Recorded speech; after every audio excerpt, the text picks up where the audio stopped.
Breaking news చూస్తున్నాం. తెలంగాణలో group 1కి సుప్రీంకోర్టులో లైన్ క్లియర్ అయింది.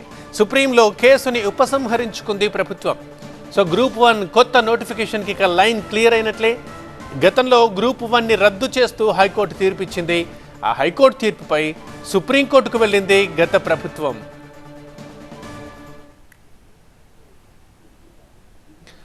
తెలంగాణలో గ్రూప్ 1కి సుప్రీంకోర్టులో లైన్ క్లియర్ అయింది. సుప్రీంలో కేసుని మేరకు ఉపసంహరించుకుంది ప్రభుత్వం. గతంలో గ్రూప్ 1ని రద్దు చేస్తూ హైకోర్టు తీర్పు ఇచ్చింది. బట్ ఇప్పుడు హైకోర్టు తీర్పుపై సుప్రీంకోర్టుకు వెళ్ళింది గత ప్రభుత్వం. సో ఇప్పుడు సుప్రీంలో లైన్ క్లియర్ అయింది. మా ప్రతినిధి ప్రభాకర్ ఉన్నారు మరింత సమాచారం అందించడానికి. ప్రభాకర్, సుప్రీంకోర్టులో కొద్దిసేపటి క్రితమే ప్రభుత్వం కేసును విత్డ్రా చేసుకున్నట్టుగా తెలిసింది. దీనికి సంబంధించి కొత్త నోటిఫికేషన్ కు గ్రీన్ సిగ్నల్ వచ్చినట్లుగానే చెప్పొచ్చు. గత కొద్ది కాలం క్రితం 2 సార్లు గ్రూప్ 1 నోటిఫికేషన్ రద్దు చేసింది హైకోర్టు. ఒకసారేమో పేపర్ లీకేజ్ వ్యవహారంలో గ్రూప్ 1 నోటిఫికేషన్ రద్దయింది. దాని తర్వాత బయోమెట్రిక్ విధానాన్ని సరిగ్గా అమలు చేయలేదు, బయోమెట్రిక్ విధానంలో చాలా తప్పులు జరిగాయి అనే దానిపైన హైకోర్టు గ్రూప్ 1 నోటిఫికేషన్ రద్దు చేసింది. ఈ రద్దు నోటిఫికేషన్ ను సవాల్ చేస్తూ సుప్రీంకోర్టును ఆశ్రయించింది గతంలో ఉన్న బీఆర్ఎస్ ప్రభుత్వం.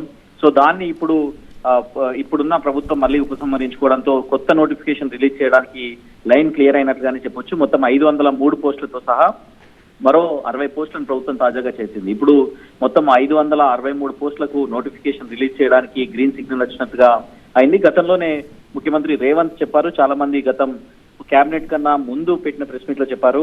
చాలా మంది ఉద్యోగ అభ్యర్థులు వెయిట్ చేస్తున్నారు గ్రూప్ 1 నోటిఫికేషన్ ఎప్పుడు అనేది. త్వరలోనే ఒక శుభవార్త వింటారు అనేది ఒక వారం రోజుల క్రితమే రేవంత్ చెప్పారు. సో దానిలో భాగంగానే ఇప్పుడు దాన్ని విత్డ్రా చేసుకోవడంతో గ్రూప్ 1 కొత్త నోటిఫికేషన్ కు లైన్ క్లియర్ అయినట్లుగానే చెప్తున్నారు.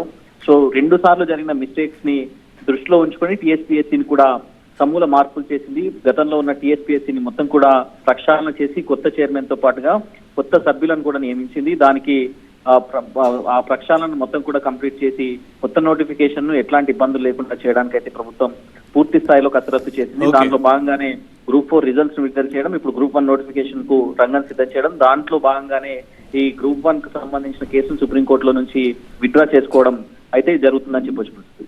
రైట్ ప్రభాకర్.